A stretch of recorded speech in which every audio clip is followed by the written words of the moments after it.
आरंभ करें, फिर चाहे वो किसी को सुख देना हो या स्वयं को बदलने का प्रयास करना हो, कुछ भी हो, विलंब ना करें, क्योंकि समय उसी का साथ देता है जो समय का सम्मान करता है।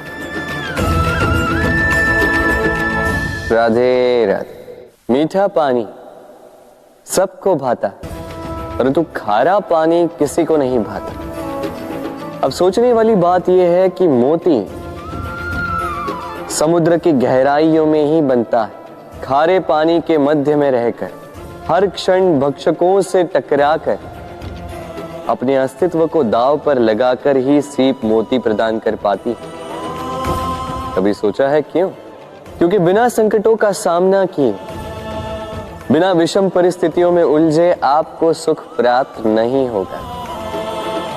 इसलिए निडर होकर संकटों का सामना कीजिए और मेरे साथ प्रेम से कहिए, राधे राधे। हम सब समय की महत्ता को पहचानते हैं। समय ही हमें बनाता है, समय ही हमें नष्ट कर देता है। कभी समय ठीक चलता है तो कभी बहुत ही खराब समय आता है। विचित्र बात यह है कि हम फिर भी समय को ही नष्ट करते हैं। स्मरण रखिएगा, समय केवल जाता है, कभी आता नहीं।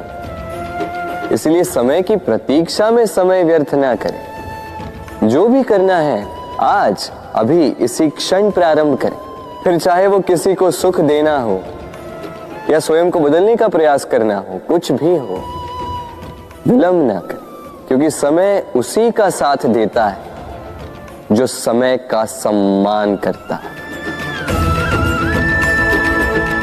राधे राधे। कहते हैं सबकी सीमा होती है, कठिनाइयों की, पीड़ा की, संकट की, अंधकार की भी। यदि किसी की सीमा नहीं होती तो केवल कड़े परिश्रम की। आपने देखा तो होगा, रात कितनी भी काली हो, सितारे परिश्रम से उससे लड़ते रहते हैं और अंत में सवेरा आ ही जाता। आंधियां पंछियों के बसेरे को तहस नहस कर देती, किंतु पंछियां अपने परिश्रम से उसे पुनः बना ही लेती, क्योंकि सीमित को असीमित से हारना पड़ता और परिश्रम असीमित। राधे राधे। बहती नदियां कितनी सुंदर होती हैं, पावन होती हैं। जहां से जाती है वहां एक नया जीवन प्रदान करती, धरा को सींचती, अकाल को दूर रखती, और कदाचित इसीलिए नदी को मां समान पूजा जाता है। किंतु क्या कभी आपने सोचा है कि नदी जन्म कैसे लेती? क्या ये प्रारंभ से ही इतनी विशाल और वेगवती होती है? नहीं, वर्षा की छोटी छोटी बूंदें गिरकर मिलती एक सूक्ष्म धारा बनाती। ये धारा पर्वतों के हिम को काटते हुए, स्वयं में पिघलाते हुए, जल प्रपातों से गिरती, चट्टानों से टकराती और फिर जाके नदी बनती। इसी प्रकार ऐसे ही सीधे सीधे कोई महान नहीं बन जाता। छोटे छोटे प्रयास मिलकर एक विशाल व्यक्तित्व बनाते। इसलिए जीवन में प्रयास करते रहिए, अस्तित्व अपने आप ही बन जाए। राधे राधे।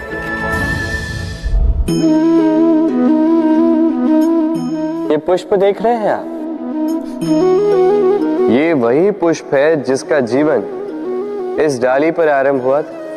पहले कलिका बनकर फूटा, फिर धीरे धीरे मुख खोला, फिर अपने पंखुड़ियों का विस्तार किया, देखने वालों की आंखों में प्रशंसा देखी, मधु के लिए तितलियों को ललचाया और फिर डाली से टूटकर नीचे गिरा हुआ पाया। क्यों? नियति ने ऐसा क्यों किया? सोचिए। क्योंकि उस डाली पर टिके रहना इस पुष्प के जीवन का ध्येय कभी था ही नहीं। अब या तो ये पुष्प देवताओं के मस्तक पे सुशोभित होगा, या किसी स्त्री के आभूषण में गूंथा जाएगा, या किसी के प्रेम प्रदर्शन का माध्यम बनेगा। देखिए, जीवन में लक्ष्य को पाना है तो यात्रा से भय नहीं होना चाहिए। अपना अस्तित्व बनाना है तो उनकी छाव से दूर जाना ही पड़ेगा जिन्होंने आपको अस्तित्व में लाया। यही जीवन की निरंतरता है। राधे राधे।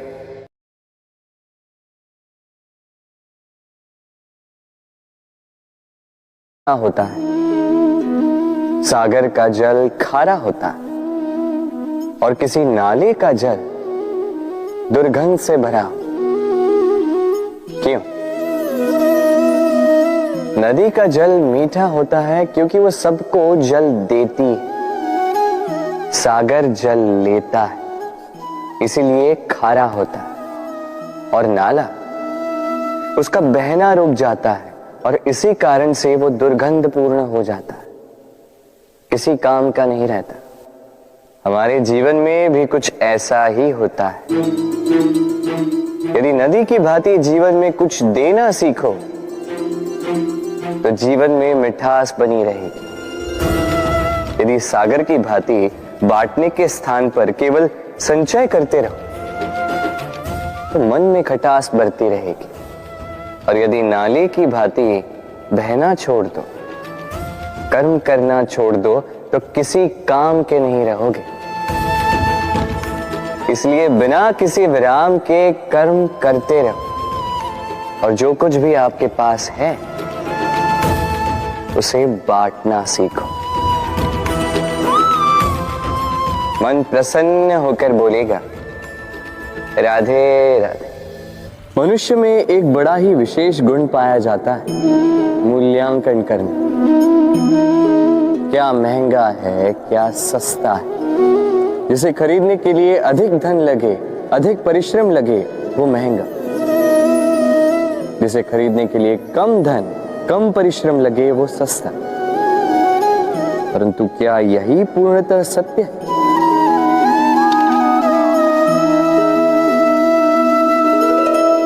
अब आपके सामने एक पात्र है जिसमें जल भरा है और एक सोने का सिक्का। बताइए, इन दो वस्तुओं में अधिक महंगा क्या है? आप कहेंगे सीधी सी बात है, सोने का सिक्का ही अधिक महंगा होगा। इस सोने के सिक्के से आप ऐसे कई सारे जल के पात्र खरीद सकते हैं। चलिए, उचित। अब सोचिए, यदि आप किसी मरुस्थल के बीचों बीच फंसे, प्यास से तड़प रहे, तब क्या महंगा होगा? तब तो आप इस एक घूंट जल के लिए अपनी जीवन भर की कमाई पाई पाई यूं ही गंवाने के लिए सज्ज हो जाएंगे।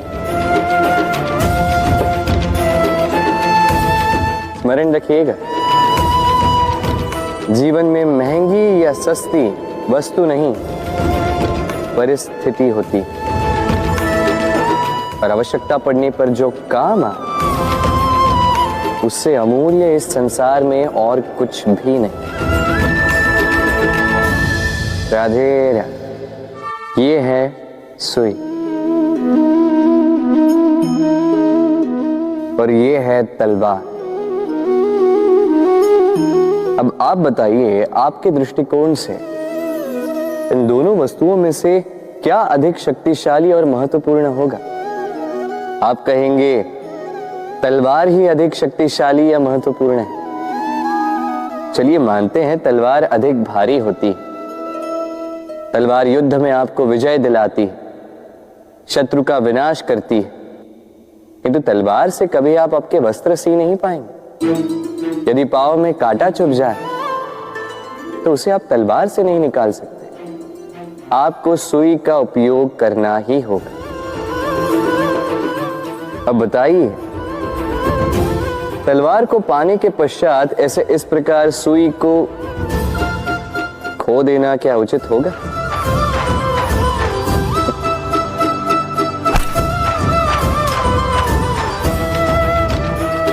इसी प्रकार जीवन में संपन्न मित्र पाने के पश्चात आपके उन मित्रों को ना खोइए जो कम संपन्न हो, दरिद्र हो, क्योंकि वो आपके साथ तब थे जब आप कुछ भी नहीं थे, और आवश्यकता पड़ने पर वही आपके काम आने वाले हैं, संपन्न मित्र नहीं। तो जिससे प्रीत की है उससे मीत निभाई, चित आनंद से जागे। राधे राधे। कुछ बनाने के विज्ञान में पहले टूटने का ज्ञान आवश्यक है था। नई सोच बनाने के लिए पुरानी रीतियों को तोड़ना आवश्यक है। ये यात्रा, ये सीख केवल राधा के लिए नहीं बल्कि सभी के लिए। फिर सभी को इस दुर्गम और जटिल पथ से जाना ही होगा। मनुष्य भावनाओं में बहकर कभी कभी ऐसे अनुचित निर्णय ले लेता है जिसके कारण वो जीवन भर पश्चाताप करता है, किंतु जब कुछ खो कर पाता है उसे वो सहेज कर रखता है। बबूल का पेड़ कितना विशाल होता है, पीपल का पेड़ भी विशाल होता है, किंतु क्या आपने कभी सोचा है क्यों बबूल के पेड़ को काट के उसका उपयोग किया जाता है और क्यों पीपल के पेड़ को पूजा जाता है?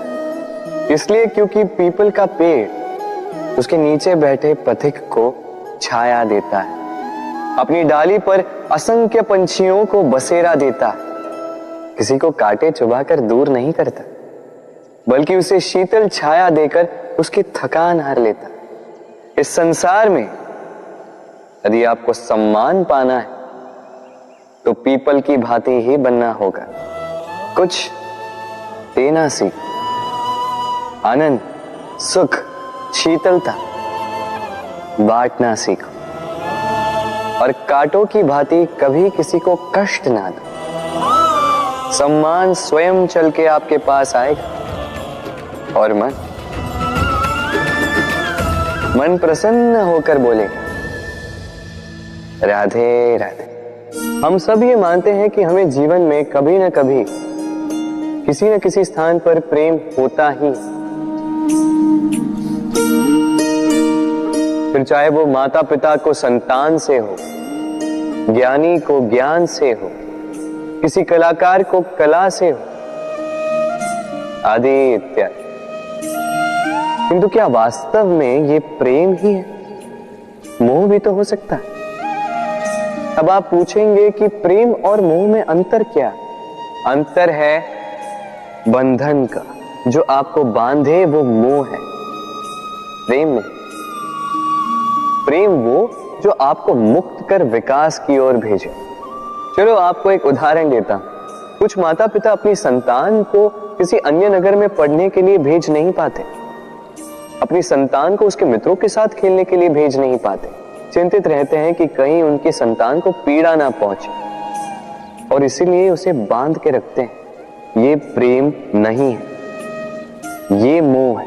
क्योंकि यदि ये प्रेम होता तो वो चाहते कि संतान माता पिता की छांव से बाहर निकलकर इस संसार को देखे, उसे समझे, उससे ज्ञान ले, अपनी अनुभवों से सीखकर अपना स्वयं का एक व्यक्तित्व बनाए।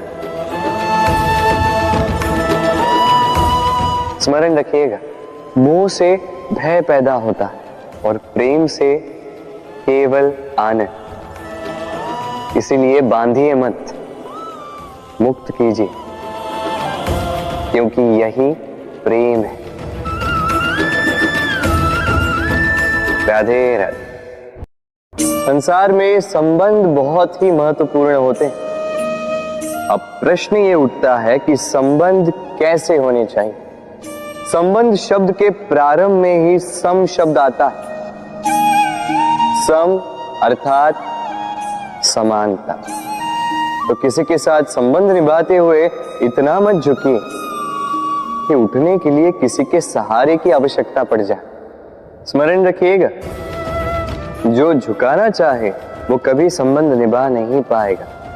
संबंध उसी के साथ जोड़िए जो आपको समान माने, आपको सम्मान दे, क्योंकि सम्मान से ही संबंध पनपेगा और बढ़ेगा। राधे राधे।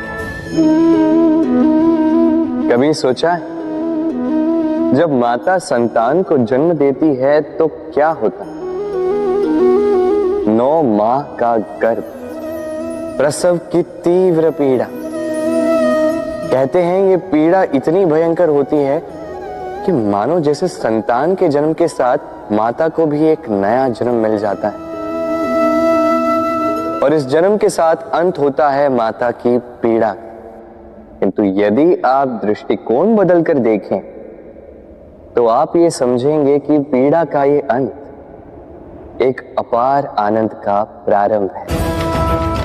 आरंभ संतान का और संतान माता पिता के लिए सुख का प्रारंभ है। जीवन के साथ भी यही होता है। हम कभी कभी किसी संबंध या किसी स्थिति के पीड़ादायक अंत के कारण इतने विचलित हो जाते हैं कि उस आनंदमयी प्रारंभ को देख ही नहीं पाते।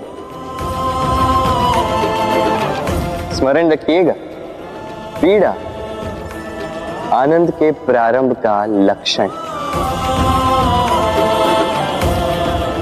राधे राधे। व्यक्ति के सर पर जब क्रोध चढ़ जाता है तो उसे सत्य और असत्य के बीच का ज्ञान नहीं होता। क्रोध उसकी दृष्टि को धुंधला कर देता है और फिर उसके पश्चात केवल माया और कपट ही उसे आगे का मार्ग दिखलाता है। अपने स्वार्थ की सिद्धि के लिए अग्नि क्या करती है? जलाती है। फिर चाहे वो लकड़ी हो, कोयला हो, वस्त्र हो, जो भी आप अग्नि में डालोगे वो भस्म हो जाएगा। किंतु सोना, यदि आप सोने को अग्नि में डालोगे तो वो कुंदन बनकर अपना अस्तित्व निखार लेता है। यदि आप लोहे को ताप दो तो वो फौलाद बन जाता है। क्यों होता है ऐसा? क्योंकि उनके भीतर की अग्नि उनको जलाने वाली अग्नि से अधिक तीक्ष्ण होती। ये अग्नि है निश्चय की, ये अग्नि है पवित्रता की। यदि आपका निश्चय दृढ़ हो, आपके विचार पावन हो, तो कुंदन बनकर निकलोगे, फौलाद बनकर निखरोगे, भीतर से बल पाओगे और कोई आपके साथ अनिष्ट नहीं कर पाएगा। राधे राधे। व्यक्ति का जीवन क्या है? अब आप कहेंगे जन्म और मृत्यु के बीच का समय। और मृत्यु कब होती है? जब व्यक्ति श्वास लेना छोड़ दे, हाथ पांव चलाना छोड़ दे, सोचना छोड़ दे। ऐसा नहीं। देखिए, जल की मृत्यु तब नहीं होती जब वो सूख जाती। जल की मृत्यु तब होती है जब वो प्यास बुझाना बंद कर देती है। सूर्य की मृत्यु तब नहीं होती जब उस पर ग्रहण लग जाए या जब सूर्यास्त हो जाए। सूर्य की मृत्यु तब होती है जब वो भविष्य में इस संसार के जीवों को प्रकाश की आशा देना छोड़ दे। उसी प्रकार मनुष्य का अंत, उसकी मृत्यु तब होती है जब उसके भीतर की करुणा का अंत हो जाए। करुणा वो भाव है जो मनुष्य को मनुष्य बनाए रखती है, जो एक मनुष्य को किसी और मनुष्य का कष्ट, उसकी आवश्यकता का अनुभव कराती है, जो उसे बल देती है किसी और की सहायता करने के लिए, उसे पात्र बनाती है इस सृष्टि का नियंता बनने के लिए। देखिए, इस संसार में मृत्यु केवल एक बार होती तो उससे पूर्व क्यों मरना? इस करुणा को क्यों मारना? स्वयं को मनुष्य बनाए रखिए, मृत्यु के पश्चात भी जीवित रहेंगे। राधे राधे। नवरात्रि का पर्व आरंभ हो चुका है और ये पर्व अत्यंत भव्य है, क्योंकि ये पर्व जगत माता से जुड़ा है। मां, कितना छोटा सा शब्द है, किंतु ठीक से देखो तो समस्त संसार इसी शब्द में समा है, मां, जो अपनी संतान के लिए हर संभव प्रयास करती है, कुछ भी करने के लिए सज्ज रहती है। मां, जिसका सबसे बड़ा गुण निश्चलता, मन में ना कोई पूर्वाग्रह, ना कोई भेदभाव, ना कोई छल कपट, और इतनी भोली होती है मां। संतान भले ही झूठा रो दे, मां को लगता है कि कदाचित वास्तव में भूख लगी होगी। मां चाहे जन्म देने वाली हो, चाहे पालने वाली, स्वर्ग, ये स्वर्ग हमें मां के चरणों के नीचे ही प्राप्त होता है। इसी मां को हमारा शत शत प्रणाम। राधे। सहनशीलता मां का दूसरा सबसे बड़ा गुण। कहते हैं कि धरती से अधिक सहनशील और कोई नहीं। उसे खोदने के पश्चात भी धरती हमें फसल देती है, किंतु मां, ये मां धरती से कम सहनशील नहीं। तनिक सोचिए, 9 माह तक संतान को अपनी कोख में रखना, क्या ये सहनशीलता कोई पुरुष दिखा सकता? क्या ये सहनशीलता कोई पिता दिखा सकता है? स्त्री में शील भले, सहनशीलता की परिभाषा उसे मां बनने के पश्चात प्राप्त होती है। स्वयं का अस्तित्व भुलाकर संतान का अस्तित्व बनाती है। शिशु की लात खाकर भी आनंद से उसे दूध पिलाती है। ये होती है मां, और इसी मां जननी को हमारा शत शत प्रणाम। राधे राधे। मां का एक और सबसे महान गुण, स्वयं को ढालने की अद्भुत शक्ति। जिस प्रकार एक मां स्वयं को ढाल सकती है और कोई नहीं कर सकता। मां एक महानदी की भांति है, जिसकी ऊर्जा असीमित है, किंतु अहंकार बिल्कुल नहीं। जिस प्रकार एक नदी ढलान के अनुरूप मुड़ जाती है, उसी प्रकार एक मां अपने संतान के अनुरूप ढल जाती है, चाहे जैसी भी परिस्थिति हो। उसके सोने के समय के अनुरूप स्वयं का सोना, उसके जागने के समय के अनुरूप स्वयं का जगना। संतान की इच्छा का भोजन वो स्वयं का मनपसंद भोजन बना लेती। ये मां का आंचल ही तो है, जो धूप में छाप बनकर आता है, जो शीत में कंबल बनकर आता है। मां ऐसी होती है कि संतान की निद्रा ना टूटे, इसलिए एक करवट सोने का अभ्यास कर लेती, और इतना स्वयं को केवल वही ढाल सकती है जो संतान की ढाल बन सकती। इसी मां को हमारा शत शत नमन। राधे राधे। मां के 2 और सबसे महान गुण, साहस और संबल। साहस ये कि वो अपने संतान के लिए कुछ भी कर सकती, और संबल ये कि वो अपनी संतान को कभी टूटने बिखरने नहीं देगी। तनिक सोचिए, जब भी आपको चोट लगती है, चीख से पूर्व मां का नाम मुख में क्यों आता है? तनिक सोचिए, जब आपको बल की आवश्यकता होती है, साहस की आवश्यकता होती है, आगे आप अपना मार्ग देख रहे हैं जो अत्यंत कठिन प्रतीत हो रहा है, तब मुख से मां की ही शपथ क्यों निकलती? क्योंकि मां ही है जो हमें साहस देती है, मां ही है जो हमें सहारा देती है। मां जानती है कैसे हमारी उंगली पकड़ के हमें चलना सिखाना है। मां ये भी जानती है कि कैसे कान पकड़ के हमें उचित मार्ग पर लाना है। इसी साहसी मां को हमारा शत शत नमन। राधे राधे। कभी आपने सुना है, हिरणी सिंह से बचने के स्थान पर उससे जाके लड़ पड़ी। हिरणी ने सिंह पर आक्रमण कर दिया। कभी सुना है? कभी नहीं।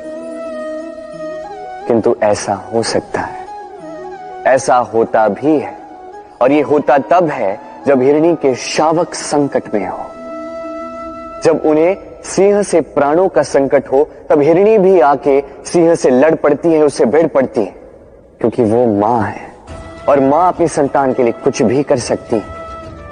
ये ममता है, ये जितनी कोमल हो सकती है उतनी ही कठोर भी हो सकती है, और अपनी संतान के हित के लिए वो क्रोध की पराकाष्ठा पार करते हुए अपनी संतान की सुरक्षा करके ही रहेगी। और इसीलिए तो मां संतान के जीवन की सबसे बड़ी ढाल कहलाती है। इसी मां को हमारा शत शत नमन। राधे राधे। करुणा, करुणा वो भाव है जिससे संसार के सारे भाव जन्म लेते हैं, और ये समस्त संसार ये मां से जन्म लेता है। मां वो व्यक्ति है जो करुणा का सागर है। संतान को देखकर ही समझ जाती है कि उसकी विडंबना क्या है, उसकी आवश्यकता क्या है। संतान के नेत्रों में यदि अश्रु दिखे, वो देखकर ही समझ जाती है कि उसके शरीर के कौन से भाग में उसे चोट लगी है। संतान के बिना कहे मां समझ जाती है कि आज भोजन में संतान क्या खाएगी।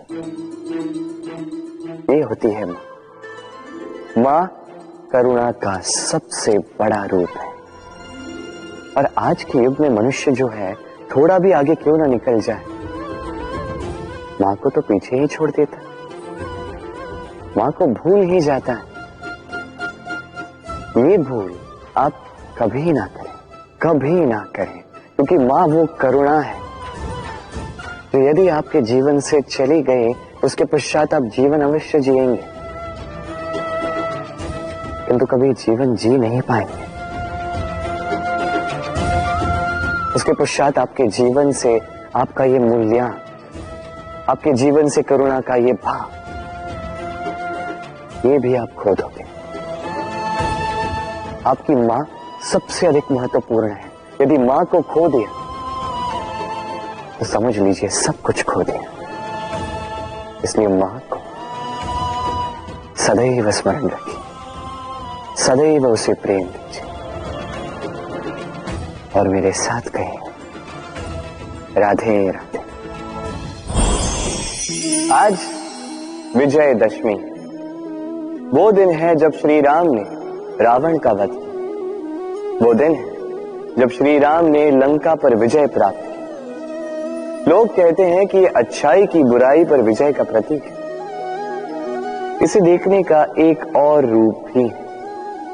जी हां, ये प्रेम के विजय का भी प्रतीक है, ये परिवार के विजय का भी प्रतीक है। आपको तो ज्ञात होगा ही कि रावण महाज्ञानी था, महाशक्तिशाली था, महादेव का परम भक्त था रावण। अब जो व्यक्ति कैलाश पर्वत उठा सकता था, वो व्यक्ति स्वयं एक कटे हुए वृक्ष की भांति श्री राम के चरणों में गिरा हुआ था। क्यों? क्योंकि राम के साथ लक्ष्मण था, वही रावण के साथ विभीषण भी नहीं था। एक और परिवार में बढ़ता प्रेम था, तो दूसरी ओर परिवार में बढ़ती दरार। स्मरण रखिए, यदि संसार पर विजय प्राप्त करनी है तो सर्वप्रथम परिवार में प्रेम बनाए रखना होगा। परिवार में केवल प्रेम बढ़ाइए, द्वेष कभी नहीं। आप सदैव सुखी रहेंगे और जीवन की हर बाधा पर आप विजय प्राप्त करेंगे। राधे राधे। देखिए, कल जो आने वाला है उसके लिए आज को व्यर्थ करना अनुचित है। हमें इस प्रकृति से यही सोच, यही सीख पानी चाहिए। आज का ये क्षण ये कल नहीं आएगा, और कल जो क्षण आने वाला है वो आज को किसी भी प्रकार से प्रभावित नहीं करता। बस इसी सीख को ध्यान में रखते हुए आप सभी निश्चिंत रहिए,